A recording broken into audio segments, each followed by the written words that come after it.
ariko inyigisho nyamukuru ndiko ndumva nuko umuntu wese yashizwe ngaha ku isi kugira ngo agire ico afasha mugenzi we.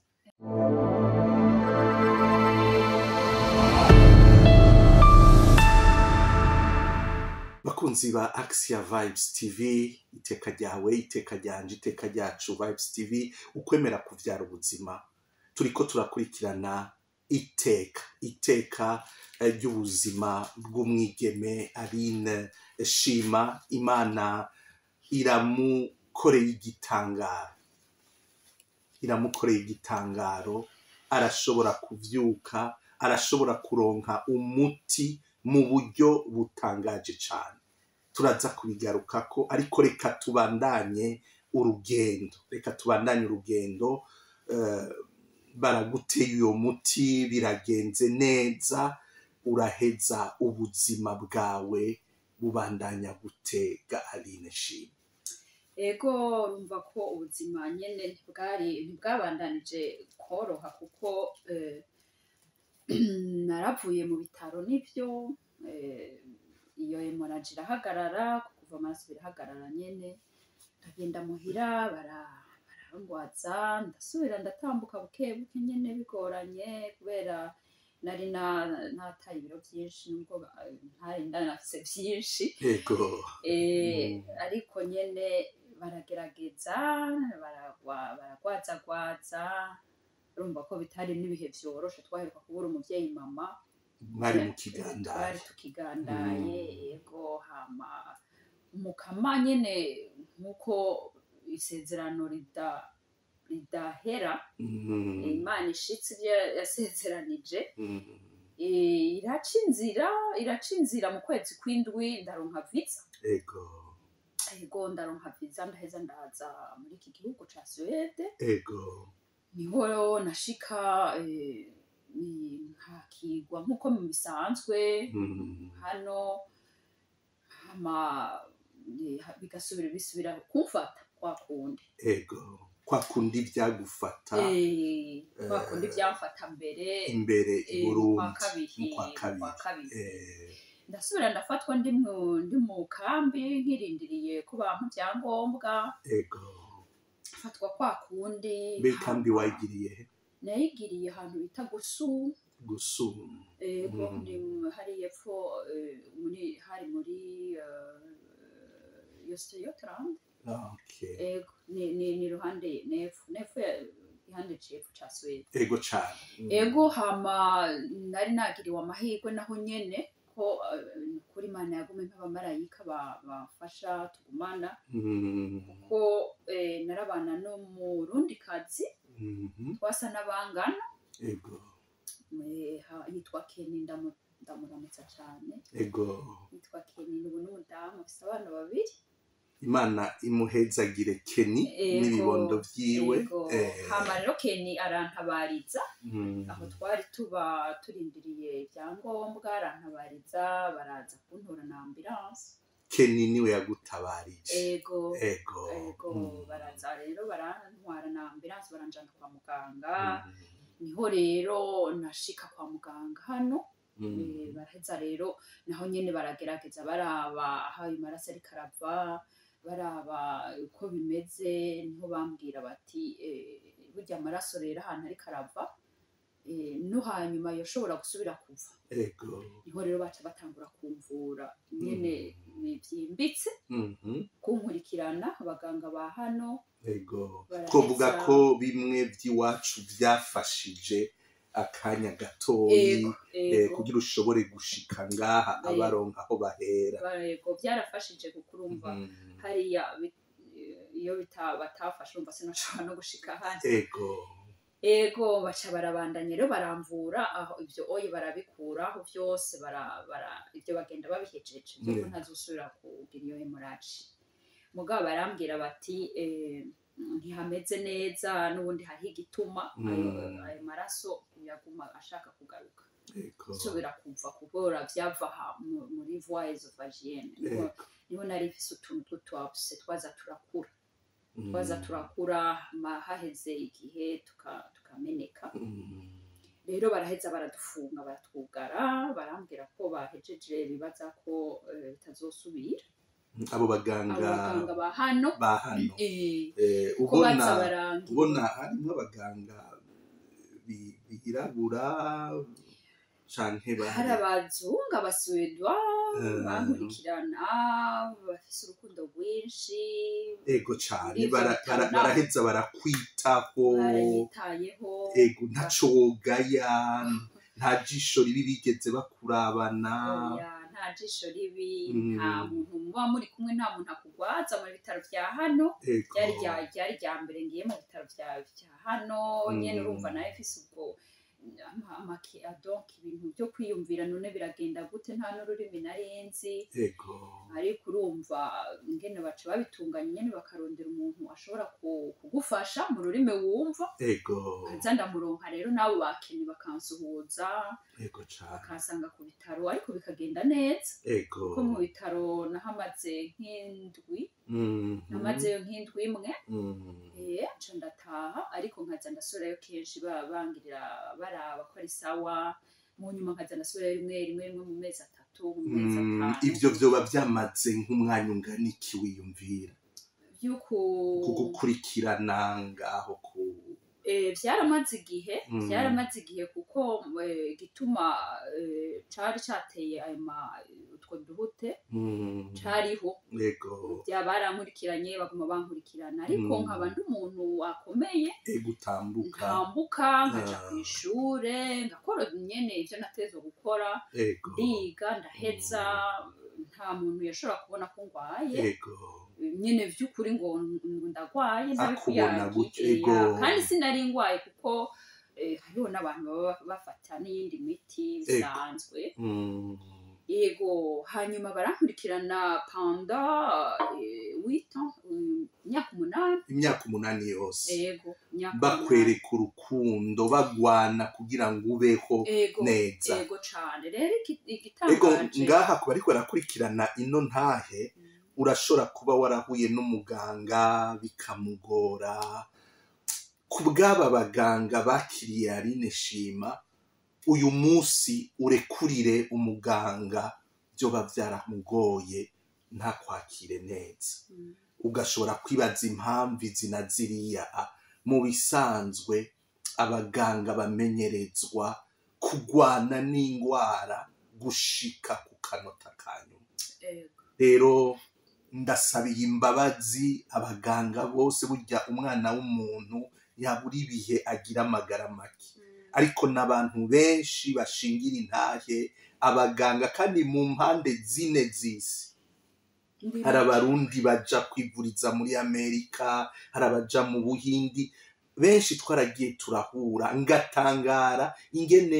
uzurasanga intahe zigenda zigana abaganga rero ico kintu nukuri tugikenguruke kandi dusabira bitegurira iryo banga abitegurira iryo banga bava mu bana bacu tubamenyereze gukundana uko tubishoboye kose abageze muri medicine tubasabire gose hanyuma niyo bamaze kuba abaganga tubaherekeze n'igisabisho abo baganga baragufashe neza barakuvuye urumva ko wari ukirindiriye n'ibyangombwa ibyo bintu byatwaye uburyo bwinshi cyane uburyo urazi iwacu uriko uravugwa cyane cyane muri no minsi niyo umara iminsi 3 mu bitaro bakugirira utuntu dukeya hari igihe bakubwira ati mu kuva ngaha ibyo utanga ugasanga ni byinshi cyane ariko ngaha barabikoze hanyuma haragera ko utaha hariho uburyo ngaha babigira ugasanga harimo ukuntu bitunganije ku buryo bidaheza ngo biremere umuntu hari ico wogira ubivuze ko kugira ngo tuvunire n'akagohe abantu bose bajejwe gutunganya iby'ubuzima bw'abantu mu bihugu bitandukanye ego cyane Pati ni ikintu gikomeye cyane kuko uravye mbajije ngo igiciro igiciro nibaza ko umuntu agiye kugiharura tuvuge nk'iwacu ni igiciro coba kiri kinini cyane kinini cyane ku buryo nka jewe uko ndi n'umuryango umvamo nibaza ko batari kuronka ubwo buryo niyo babadandaza mwese niyo batudandaza twese yego ariko rero urumva Imana ni Imana kubona yarantumbereje hano bafise ngene babitunganije ugasanga uwo hejuru hariya yafise ibintu byinshi canke afise akazi keza ahembwa amafaranga menshi barafise ukuntu bace bafasha wa wundi muto atakaza afise ntaho nikora niko novuga mu ijambo rimwe ntaho nikora kubera twebwe twari abantu bo hasi mutaramenywa no muri systeme yo ngaha tudakora ataco twinjiza rero abo bantu nabo nyene barabiyumvirako bagaheza rero bagaca bafata abo bantu bose bakora bakaza barakurako udufaranga bakaza buhoro buri kwezi bagatunganya ukuntu nyene umuntu wese utwo dufaranga duhurira hamwe tukagira kimwe citwa social ishobora kuza irafasha kugira abantu bose bashobore kuvuga naho rero naronkeye ayo mahigwe nkavugwa bitamvunye bikagenda neza iyo myaka 8 bakaguma bankurikirana hamwe uvugo na jewe nyene nkavuga nti bantelefone nko muhira mvuganye no muhira biragenda neza yego ndabona ko ntaco banyaka ego cyane ico ciyumviro turi kuri Action Vibes TV iteka ryawe iteka ryanje dufatiye ku iteka ry'ubuzima bw'umwigeme Aline Shima wewe uri kurakurikirana iki kiganiro urashobora kuba ari we w'Imana yajeje amabanga y'ukwakira utwo twitwa ikori baza baraca abantu n'abandi murumva iyo dufashwe neza ingene Imana idukoresha hakabi bitangara bidasanzwe ico kintu rero kimurikire abantu bajejwe amabanga mu bihugu byose no ngaha kumbure ntiyabuza agasorobo kahari ariko umwana w'umuntu hamagarirwa kuguma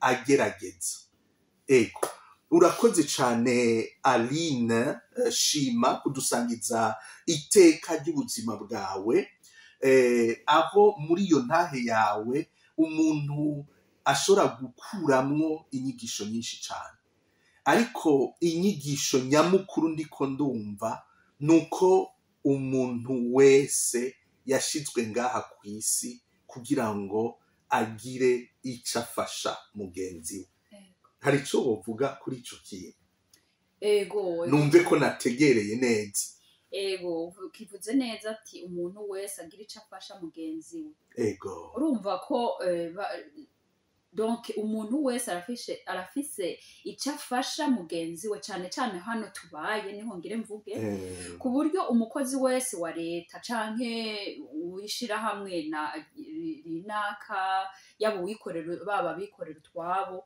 bose babikora batabizi babikora batabizi ku buryo nabo novuga gute babironkamwo ko nabo iyo bakeneye ubwo bufasha bwo kwa muganga n'akarorero ubwo bufasha iyo bagwajije umwana ubwo bufasha iyo umwana yagize ikibazo ntibaheze ngo bamurihishe ego ico wanashaka twamaze no kugishimikirako ariko ubu nashaka ko dusa n'abariko baragenda bagana umusozo tukivuge muri rusangi kuri no ntahe ubutumwa ico twokwita vocation umuntu afise ngaha kuri ino si cane abakurikirana Action Vibes TV umuntu ari hano ku isi kugira ngo abe ikiraro c'ubuzima ku wundi ivyo rero umuntu arashobora kubibona kuva muri kwa kwezi kwa kabiri gufatwa ico ciyumviro ucumva gute dufatiye kuri no ntahe udusangije ni ciyumviro ciza cane dufatiye nk'uko mwarimu bivuze urumva ko kugira nshobore gushika no ngaha habaye abagira neza ku buryo bwinshi harabaye akajwi barumve niyo washingiye iteka yego kugira nshike ngaha muri iki gihugu nshobore kuba narashoboye gushika hano ndi muzima nuko habaye abagira neza nuko habaye donc abimukama yakoresheje abatanze ubwo rukundo niko novuga kuko uyo mu mama yatanze uwo muti ntiyari oblige kuwutanga. Reka duhere ku bavukanyi bawe uyu munsi urashobora barategerezwa ariko turumva hirya no hino aho mama ashobora kugwara n'uwo bubakanya akamuta, aho umwana umwe muri 6 ashobora kugwara 5 bakibandaniriza afere zabo. Ego urukundo burya turaruronka turagwakira n'ingabirano. Rero duhereye no mu muryango dukengurukire abavyeyi babibarutse, dukengurukire abo wita basaza bawe, kuko hari abantu uyu munsi bashobora kugwara bakabaronderera ababagwaza haji Bujumbura bene wabo bakaza barabaza ati mbega bigeze hehe, ariko wewe urumva baraje baravuga ati akagashiki kacu twari dwejeje no kubura mama barahaba. Nagira ngo ugire ijambo ushikirije abo bavukanye ubwiye n'abantu mu miryango bafise abo bagwaje, kuko iyo niyo ntango. Ego murakoze Pati kubashe kunkebura. Ego reka sinoronka ngene ndabashimira abavukanye nabo nyene barabizi ko ndabashimira cyane. Ego kuko iyo tabari bo sinari kugukira. Ego kuko iyo taba baragerageje ko bashobora kose. Ego barakuryamye ko barakoze ico bashobora cyose. Ego barabizi umwe wese sinari ku Rwanda bavuga amazina. Ego nambabarira oya nivyo bavukanye kuri Action Vibe TV ntidukina sibikino tuba turiko turagira n'iteka ry'ubuzima tubasangiza. Hari aho umuntu agera akumva ko ari ibintu bihambaye cyane. Nico gituma muri uno mwanya nagira ndagutumirire muvukanye, urafise uwo muva mu ndimwe, aho mbanje gukuramwo bimwe twiharaza ntidusangiye mama ntidusangiye papa. Urafise umuntu yitwa umuvukanyi mu muryango wa hagufi, muri uno mwanya agowe, muri uno mwanya merewe nabi, muri uno mwanya ari muri Roi Khaled, muri uno mwanya agwariye ahantu kuri dispensaire ya ruguru ariko arabura ambulance imutwara ku bindi bitaro. Nyamburi kurakurikirana Action Vibes TV kubitiza agatima mpembero, wumve yuko ico kidashobora kuguhiteka imbere y'Imana. Imana yagushizeho iraguha ivyo ufise kugira ngo ku munota uzuriyumvira uwo wohiteka. Kandi ubwa mbere na mbere umukama agutumye muri bene nyoko, muri bene so, hera hajya. Ababikora turabakengurukiye, duhereye ku bavukanyi Aline Shima yibutse ingene bamubaye hagufi na Mosozi agakoroka, aho muri mushimigwe cyane. Ariko rero Yezu ntiyugaraniye, Imana ntiyugaraniye ubwo rukundo mu kajyango k'amaraso gusa, kuko imiryango y'amaraso ntaco twishoboje. Hari ibyo dushoboye byibanze, ariko rero wa munyeshuri, reka duhere kuri wa muganga yava hanze agaheza akavuga ati iyi ngwara nayisomye mu bitabo gusa, nayisomye mu bitabo gusa. Araheza arababwira neza ibyo ari byo. Guhura n'umuganga akubwira neza diagnostic, akakubwira ati ibintu byifashe gutya, n'iteka ridasanzwe.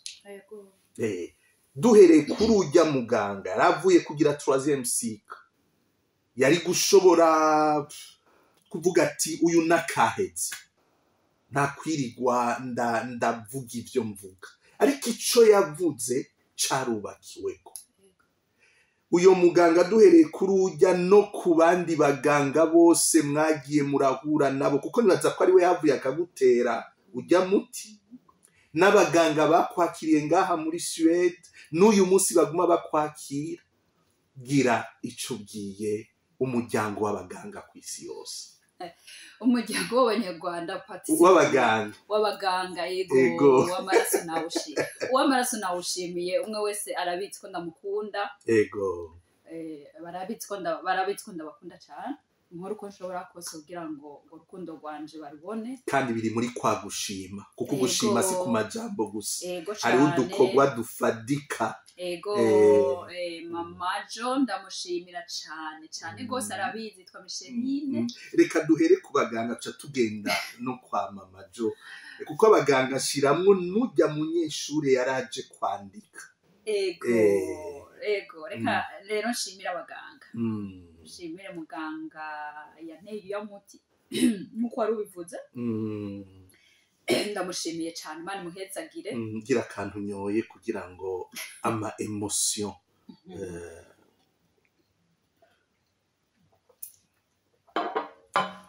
urana ko twari twasabye amazi bakaduha akameze neza. Nabo nyene turabashikako. Pati ariko ndashimira abaganga, sinzi ngene no bashimira, kuko iyo nshimira abaganga nshimira Imana. Nshimira Imana muri bo, kuko ubwenge Imana yabateretsemwo, nubwo yarigiza Imana muri bo. Cyane. Kuko hari aho wumva ari ibintu bisiga ubwenge bwacu ku bintu bakora, kuko hageze mu kintu ca muganga ukaja mu bintu surtout ni mu madomene yose, kuko ugiye kuraba umuganga avura abana, ukaraba umuganga yopera, abaga, ukaraba umuganga abyaza, bose urabona ko ari bitangaro. Bamwe bita aba gynecologue. Bamukunda.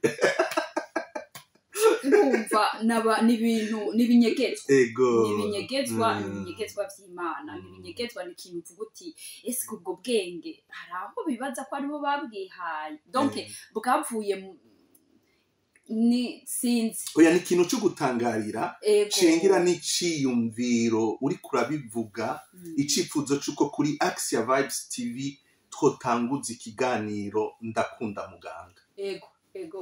Nibaza ko tuzoronka abantu badushigikira muri iyo nzira, kandi tuvuza abaganga bumve ko umuganga siwe yakira umugwayi ubwa mbere.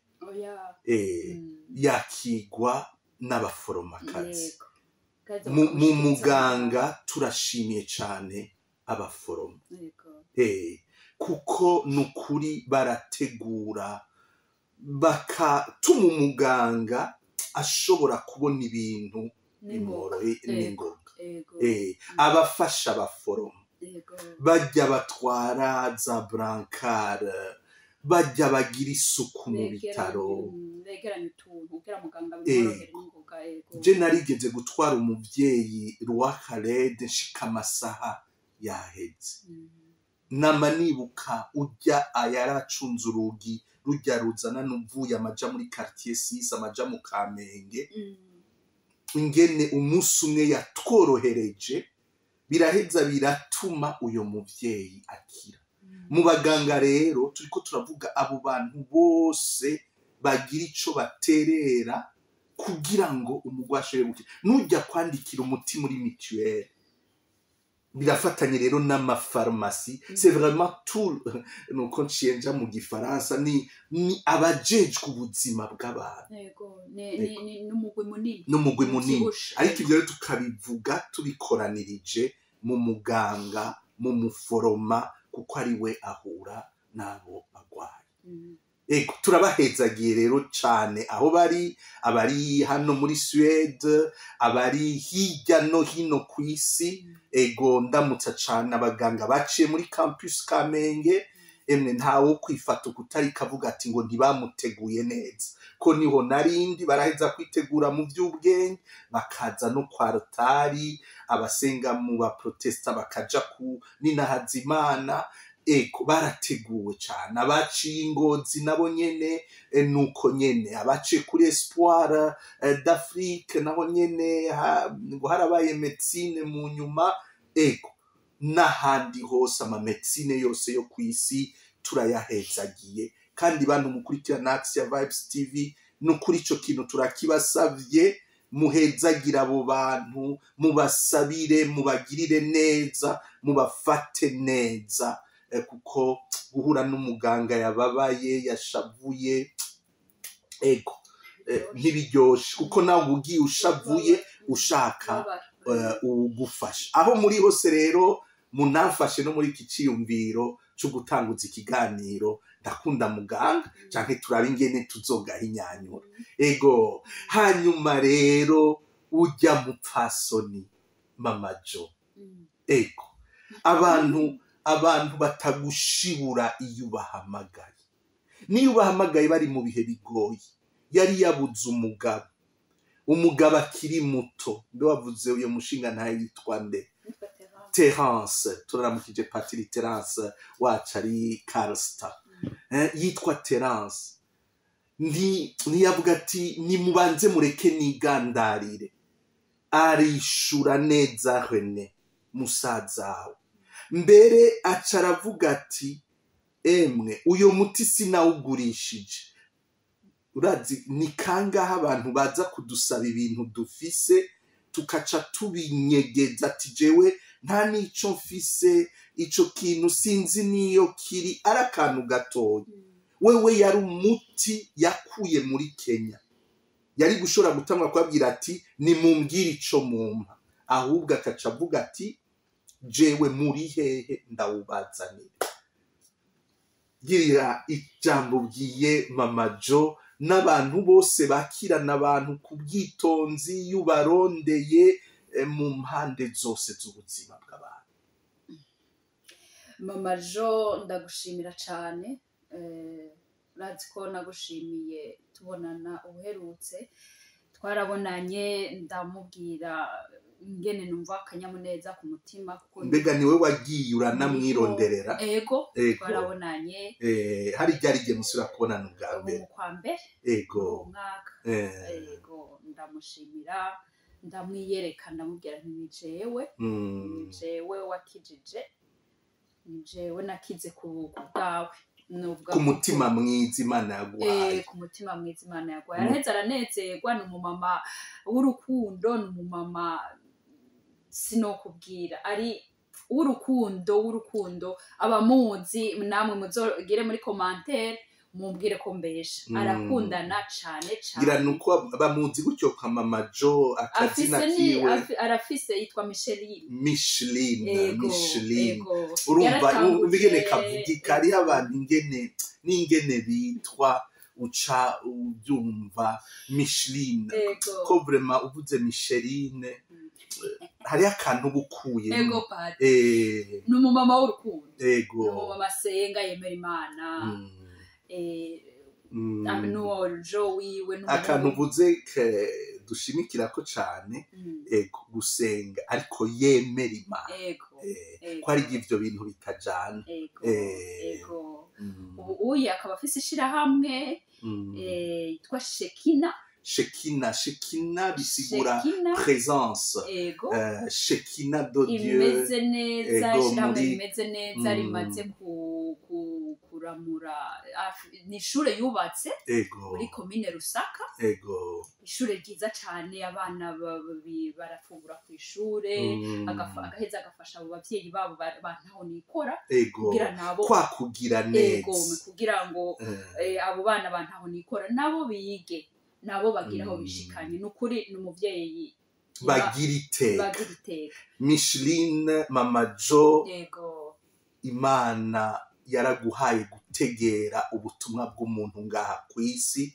kuba ikiraro c'ubuzima. Ego iryo zina Shekina ahubwo niwe uri Shekina kuko burya mu bwuzure bushasha la Shekina y'Imana ni Yezu Kristo. Niwe qui rend présent atuma dukora kw'Imana. Rumva ko aho hantu yubatse yahise neza cyane. Ati muje kuri rino shure muzokora kw'Imana. Imana nayo ni rukundo n'ubuzima. Ego abantu bose rero bakunda mwene urwo rukundo rusubiza iteka umuntu. Urwo rukundo rwagutumye ujya munsi ubuzima bwawe budaherera hajya kuri Rwakarede. Abo bantu bigora bakavuga ati ndahagurutse ndagiye gukiza kandi ntanga ibyanzimvye. Abo bantu Imana ibahezagira aho bari. Imana imuhezagire cyane, Imana imuhezagire Mama Jo, Imana ihezagire uwo mugambi wawe wo guteza imbere abatishoboye kugira nabo bagira iteka kandi umukama akaba ariko arabigufasha abandanya guhezagira. Ego bakunzi b'Imana twari kuri Action Vibes TV, iteka ryawe, iteka ryanje, iteka ryacu. Vibes TV ukwemera kubyara ubuzima, twari mu rukurikirane rw'ibiganiro iteka ry'umukenyezi, iteka ry'umwigeme, ejo tuzoa ku iteka ry'umushingana, iteka ry'umupatiri, iteka ry'umuntu agendana ubumuga, iteka ry'umuntu wese. Twejeje kumviriza intahe y'ubuzima bwa Aline Shima, aha twereka ingene Imana yagira mwubakira iteka, ikubaka iryo teka iciye ku bantu batandukanye, ariko icabo bantu basangiye bose kuva mu bavukanyi biwe mu muryango, ugaca ku baganga, ugaca kuri Mama Jo yasizwe na Pasteur Terence, ugashika ku baganga bino, ugashika no kuri Keni babanye barindiriye ibyangombwa. Ico basangiye ni wa mutima mwiza. Kuri Action Vibes TV rero ngico igisabisho, ngiryo isengesho, dusabe umutima mwiza. Hari ico bacara gutwaye umutima mwiza, ukumva umengo kuri ino si wohaba ugira nabi, wohaba atacutanga, wohaba atawufasha, wohaba wiyumvira wewe gusa. Uze kuri Action Vibes TV duheze dufashanye kugira ngo usubire wumve umuhamagaro wawe hano kuri ino si. Aline Shima, mu gusozera nibaza ingene ubaye mu buzima bwawe, yuko ugushima kwawe guheza kukavoma muri iyo neza wagiye uragirirwa n'abantu bose. Ego mu buzima mbayemwo muri iki gihe ndaheza iyo ngiriwe ubuntu, mutima mwiranda kanyongorera ivyo bintu byose, iyo habaye nagize ibihuhusi nyene vyo kwiheba canke nkababazwa n'ikintu, urabona ko tuba ahantu hahinduka ibihe, aho nyene umuntu yumva abihiwe, ukumva urabihiwe nyene, ugatangura kwibaza ati iyo biba bimeze uku canke biba bimeze kuriya. Niho rero mpeza nkibaza, ngaca nsimbira hariya muri Rwakarede, ngaca nibaza rero, ngaca nsubira nkapfukama nkavuga nti Mukama numpe nanje kwibuka, hama umpe kutibagira, nteze nanje ngire ico mfashije uwundi, ico ukoze. Umpe kutibagira, umpe kwibuka, hanyuma mu kwibuka umpe nugurura ibiganza. Ntiduhereze gusa kuvyibuka mu mutwe niki, kw'ivyo twese turashobora kubigira, ariko buri munsi ukibuka uti ntaco mfise ntahawe.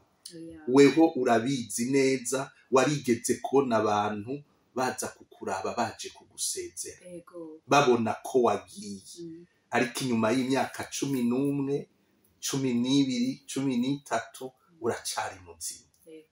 None nigiki co kubuza gushima? Mu gushima kwawe wirinda kwishima. bishise ukishima mu mukama yaremye bajya abantu bose, yaguhaye umuryango ukundana, yaguhaye guhura n'abantu umutima mwiza. None Aline Shima, tukwipfurije kubandanya uzirikana kuri izo nzira umukama yagucishijemwo, kugira ngo muri ekleziya, mu muryango wawe, mu kibano ube icete gisomeka. Nico tukwipfurije, nawe uri kurikirana ino ntahe, tukwipfurije kuzirikana ku muhamagaro wawe. Uri kuri ino si kugira ngo ugire neza, uri kuri ino si kugira ngo hagire umuntu akira ku bwawe. Murakoze cyane mwebwe mwadukurikiranye, dusubire tubasabe cyane ca gisabo, tubababwa igisabo canke igisabo. Iyo umuntu asaba ni igisabo. Nari ukuntu basigaye babivuga, iyo umuntu asabye ngo ni igisabo. Ikintu dukunze gusaba iyo turiko turasozera ibiganiro, ico abantu bo kwibuka gukoresha iki kiganiro, kugisangiza, no kugira subscribe. Bambwirire Aline, jewe naramaze subscribinga.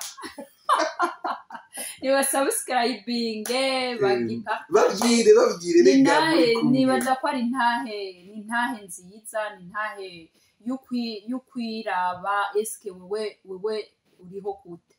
Uriho gushika uno munsi? Sinzi imyaka ufise, urashobora kuba ufise 30, urashobora kuba ufise 40 canke irenga.